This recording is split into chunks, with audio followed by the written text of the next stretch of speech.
a 2-0 victory here at the FNB Stadium. The player of the match is one of their marquee signings. It's Langelihle Pili. Langelihle, I see the smile, I see the emotion. How are you feeling right now? Firstly, I'd like to thank the Almighty for granting me with this opportunity, because without him this wouldn't have happened, and I'm honestly out of words, but I'm very happy that I was able to help the team. We really needed this win, and we worked for it, and it's a team effort, so I'm very happy that I was also part of this team. And going forward, looking forward, I just want to keep delivering and doing my best for the team. I want to take you back a few years. You're obviously in Durban. Did you dream of this particular moment, playing at the FNB Stadium while you were still at Glenwood High School? Did you believe that you'd get to this very stage? Obviously, it's been a very long journey with a lot of ups and downs, but to be here, one of the biggest teams in the continent, it's an honor and a privilege, and I'm just happy that the chairman gave me this chance to represent his team, and all I can say is that I'll keep fighting and keep doing my best for the team. Langelihle, well done today. Thank you so much.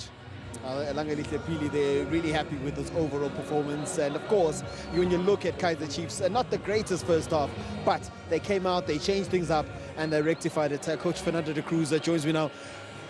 Coach, maybe just come a little bit closer this side. Yeah, maybe the first half that wasn't perfect, but second half you came out, renewed energy, and it seemed like a different team. La première mi-temps n'était pas parfaite, mais la deuxième mi-temps, il y a eu des choses bien mieux. Une nouvelle équipe avec une nouvelle énergie. Qu'est-ce que tu en penses? Ouais, après, on savait que c'était un match difficile contre une bonne équipe. On ne voulait pas non plus se découvrir. Je pense que la première mi-temps, ça a été une mi-temps un peu tactique. Et on n'a pas trop osé jouer vers l'avant, mais je leur ai demandé à la mi-temps de jouer un peu plus vers l'avant, et c'est ce qu'on a fait. He says that we knew that it was a tough game against a good team. This first half, maybe it was a tactical half time, and in second half, he asked them to be more free, to play forward and to run forward. And of course, you mentioned that freedom and playing forward. How important is it for a team like this, Kaizer Chiefs, to dominate games, to play with that freedom, and again, to make sure that the fans can come out here and enjoy the game? On mentionne cette liberté, à quel point c'est important pour toi qu'il y ait cette liberté, ce jeu vers l'avant, ces connexions, voilà, pour que les fans aussi aient envie de venir voir et supporter Chiefs. Ben, c'est très important parce que la créativité, c'est ce qui procure des occasions, c'est ce qui nous fait marquer des buts. Et je pense que c'est aussi pour ça que les spectateurs y viennent au match. Donc on essaye de toujours le faire, parfois on y arrive, parfois un peu moins, mais c'est toujours l'idée qu'on a. For him, the creativity is very important. It's for that we can create chances also, and it's for that fans come to the stadium. So we try to do every time, but sometimes we arrive, sometimes we don't arrive. And of course, looking forward to the weekend. You've got a good result in today's game. You're looking ahead to Sundowns now. The nice thing is that you've been able to rotate your squad. I'm sure you are happy now to have a few players that you can choose from come the weekend. Et il dit maintenant, si on se projette un peu sur ce week-end, il y a le match de Sundowns. Ce match, ça a aussi permis de reposer certains joueurs que tu vas peut-être pouvoir faire rejouer contre Sundowns. Qu'est-ce que tu en penses? Ouais, ça a été l'objectif parce que contrairement nous aux autres équipes, on joue 3 matchs en 6 jours, pas en 7 jours. Donc on a un jour de récupération en moins, donc c'était important de mettre un turnover. Mais là où je suis content, c'est que ceux qui jouent, ils sont au même niveau que ceux qui ont joué le match précédent. On est un groupe. Et j'ai confiance en ce groupe-là, même si on a encore des blessés, qu'il y a d'autres joueurs les blessés vont devoir revenir. Yeah, for him it was the objective of this week to make a turnover because we are the only team with 3 games in 6 days, so we have 1 day less for recovery. But also he's very happy because the player who come in the starting 11, they permit to the team to keep the same level. So, and he trusts these players. And also he says that we have a squad, we have all the squad players who are injured for the moment, they will come back. So it's very important for the mindset of everyone. All right, thank you very much for your time, Coach. Au revoir. Thank you. Oh, that is Coach Fernando de Cruz there. I've been working a little bit on my French, but not at its best. But let's move across now to, of course, Sekhukhune United. Cedric Kaze, maybe not the welcome you would have wanted. I think it's a team that's got so much quality as Sekhukhune United, but unfortunately not able to maybe get on the front foot and play the sort of football they wanted today. Coach joins me now. Coach, tough one to take because at halftime, maybe you've probably the better team, you know, when you look at how things had gone. Our first half was very good. We needed a little bit of tempo and confidence to go forward.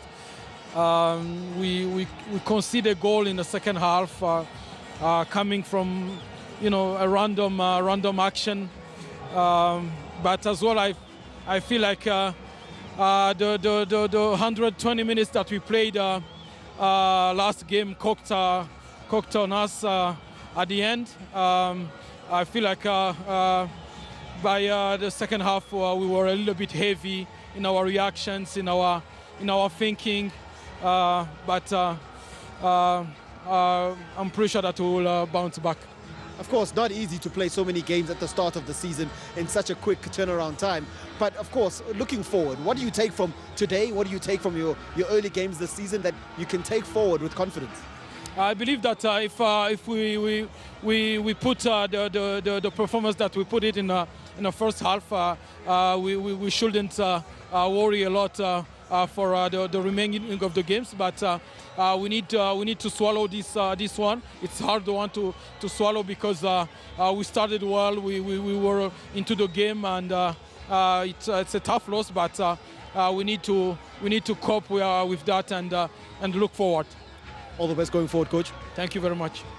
Well, that is Coach Cedric Kaze, and of course, for them, a disappointing outcome. But you can hear the music that is roaring here at the FNB Stadium. It wasn't a full house by any means, but the fans that were here are delighted that Kaizer Chiefs walk away with the 3 points today. It's 2-0 in favor of Amakhosi here at the FNB Stadium. Good night. Match week 2. Who's on top of the table? Surprise, surprise. Definitely take a picture of that. Kaizer Chiefs on top of the table with the 6 points after the win against Kaizer United and tonight against Sekhukhune, and then followed closely by the defending league champions Orlando Pirates with a 4 points. And how many teams have 4? Rise and Shine and Usutu. Mamelodi Sundowns, having played only 1 game, have 3 points. But looking at the log so far, looks very interesting, Jimmy. Maklaza. Are you suggesting the league is taking shape? No, I'm just saying, I said it looks interesting.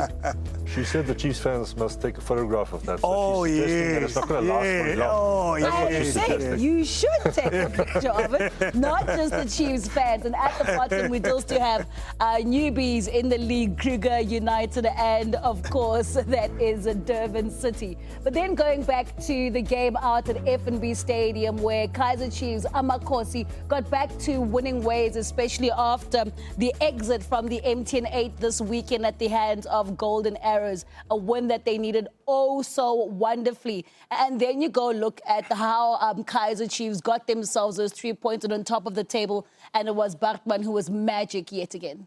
I think 2 contrasting halves. The first half was a bit scrappy from Chiefs. They come in second half, they make a few changes.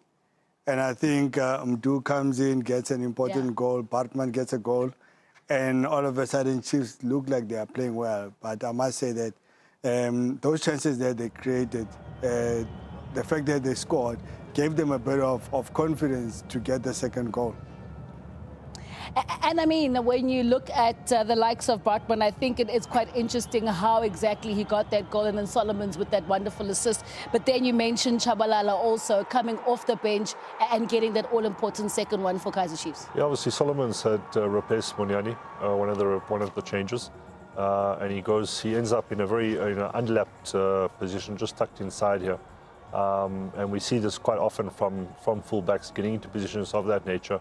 Great cutback, which falls nicely for Bartman, and he does the right thing and slots it to the far post. That'll do his confidence the world of good for the young man.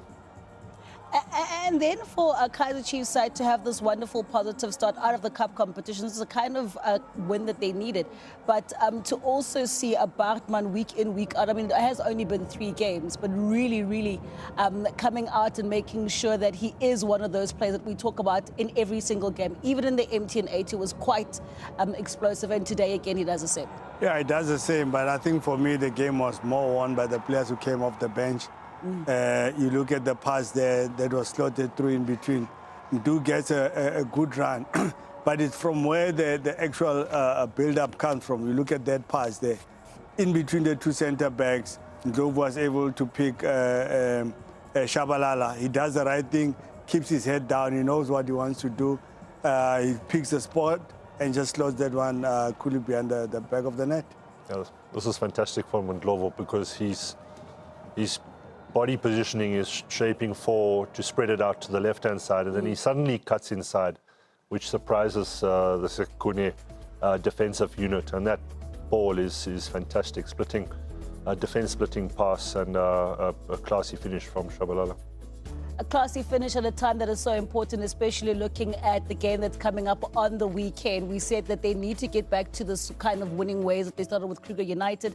Tonight they get it against Sekhukhune. A wonderful build-up to where they're going to be playing this weekend against a Mamelodi Sundowns side who are playing only their second game of the Betway Prem. Yeah, look, it was important for Chiefs to bounce back, having lost in the cup match. And obviously I think it dents their confidence. But now they get this result. They play against a Mamelodi Sundowns team. That won't be an easy game for them. They know that for a fact.